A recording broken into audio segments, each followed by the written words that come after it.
Welcome back into Tapped Out UFC 285. Everybody's talking about the John Jones fight, except for, the real no. It's Bo Nickal who is opening the card. And man, what a great spot for you. Bo Nickal taking on Jamie Pickett. And now he's on Tapped Out with us. Man, have you seen the odds? Have you seen how big of a favorite you are right now? Minus 2,000. Does that matter to you whatsoever?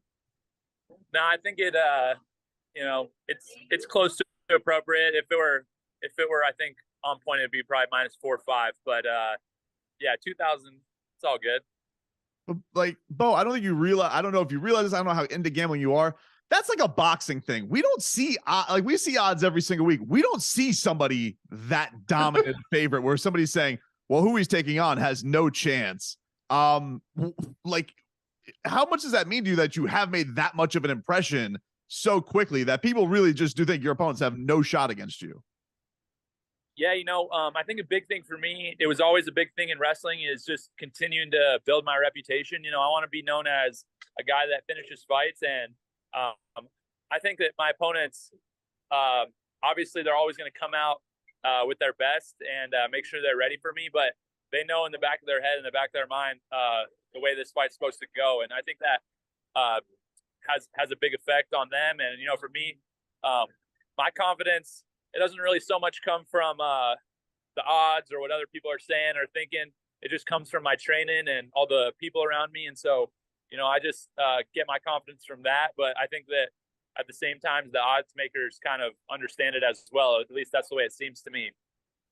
Multiple-time NCAA Division I champion from Penn State, Bo Nickal, joins us here on Tapped Out. That's the wrestling side of it. And then I saw you step into the octagon the first time, throwing hands, knocking dude out quick. Where did those hands come from? Like, have you been training boxing your whole life or something? No, I've been training boxing about a year and a half. I've only been doing MMA a year and a half. So I have really good coaches around me, being able to work with American Top Team and work with Mike Brown, work with Thiago Alves and all the other coaches they have there that are super high level. And then, I have a really good boxing coach at Penn State with me. His name's Musa Al-Suleimani.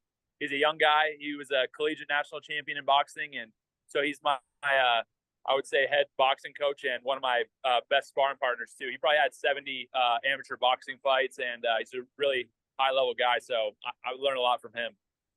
Bo, that extreme confidence, you talked a little bit about, how that's furnished. But, man, it's one thing to have confidence. It's another thing to execute. Like on the Contender Series, the kind of statement you made, man, because, like, we thought, you thought you should have gone after one, and then you go and double down on it. How did you come into it being like, I'm going to wreck this? I'm going to blow your mind even more so, because you knew, like, oh, you didn't think the first one was good enough. Here's the second one.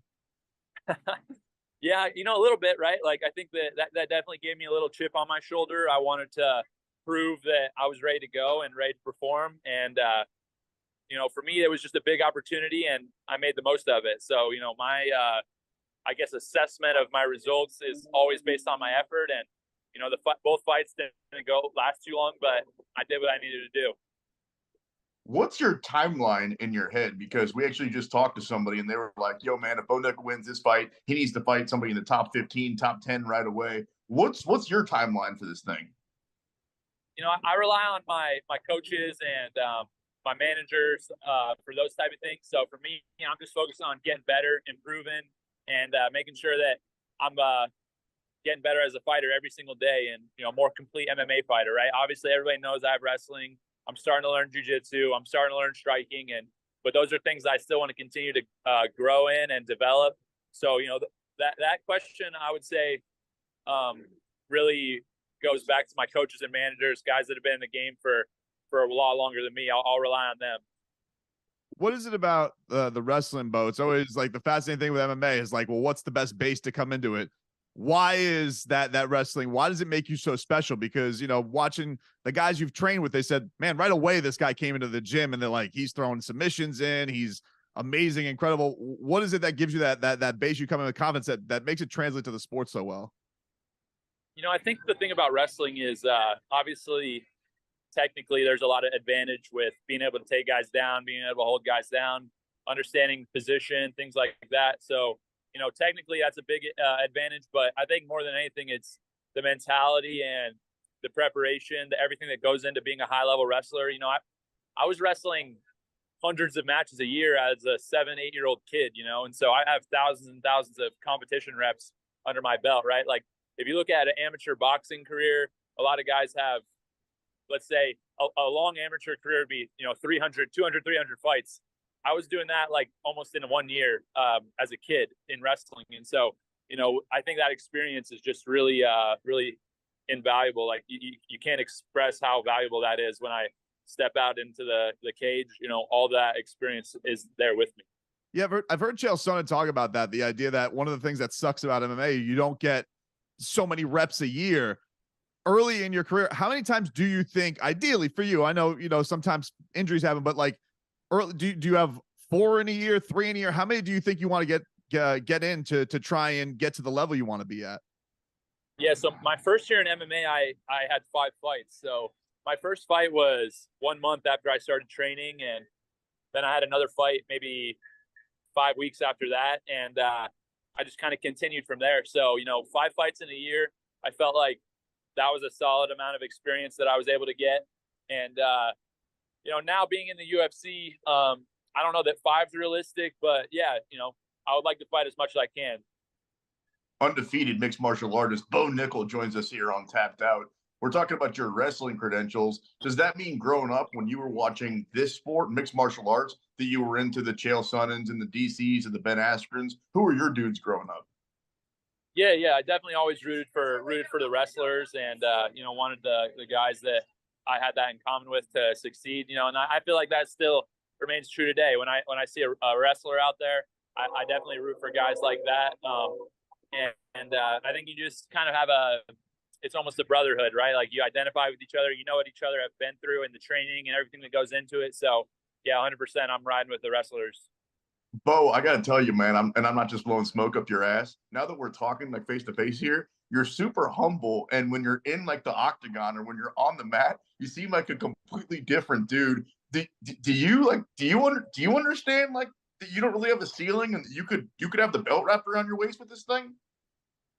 Yeah, you know, that's the plan. You know, for me, I believe in myself. I definitely put the time in, put the effort in, and I do everything that I need to do to achieve my goals. I'm 100% committed. And, you know, so I gain a lot of confidence from that. But at the same time, I don't ever feel like I'm too good to put the work in, or I'm never going to be too good to train or do the right things or be disciplined. And I think that's a lot of MMA fighters lose that mindset of humility and being able to genuinely assess themselves and where they're at. So, you know, for me, I try to maintain that.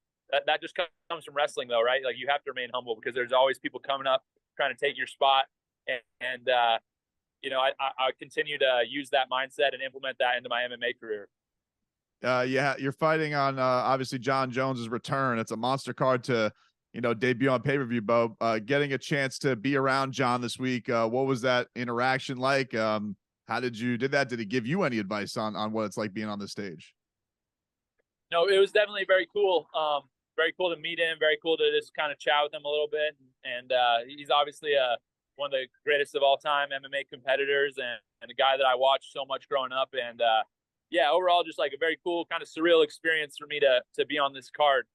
With the fact was like, you know, him being the youngest ever UFC champ and now being who he is. And now I get the opportunity to kind of, you know, be on this card with all the excitement and buzz that is surrounding it and, you know, use that to my advantage. I was watching your highlights the other day in the UFC, and I was thinking, man, this dude would be a hell of a matchup against Khamzat. And then I heard his name come out of your mouth. You think if you step in the octagon with that guy, would go all right? Yeah, definitely. I feel confident in that matchup. You know, he wrestles hard. He's grappling heavy style. I think that most people know how those exchanges would go between us in that realm. Obviously, you know, he has more MMA experience than me, and he's got solid striking as well. So, you know, I guess if you're being objective, maybe he has the advantage there. But yeah, I think overall it'd be a really good fight. And he's a guy that I think is very, very tough, that I think is a high level guy. Bo, Miami's very excited. They're getting a pay-per-view down here with Jorge Masvidal on the co-main event against Gilbert Burns. Hell of a matchup. You've worked with George a lot. Speaking with him last week, he kind of realizes this is like a back against the wall type of fight.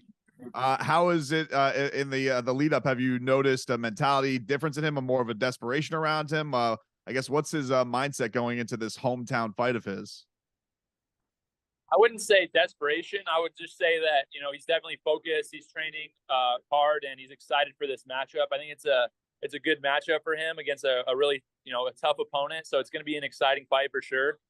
Gilbert, you know, he likes to bang, but he also has solid grappling and wrestling. And, you know, George has been working on his wrestling for a long time, just having fought so many wrestlers in a row. And so, yeah, I think overall it's just going to be a really exciting fight. Definitely cool to have it in Miami and with a home crowd advantage for George.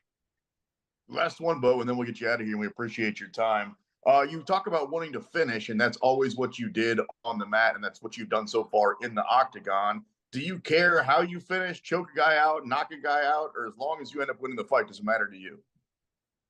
You know, the finish is definitely something that I think about and something I want to do. I want to be known as a guy that finishes a lot of fights.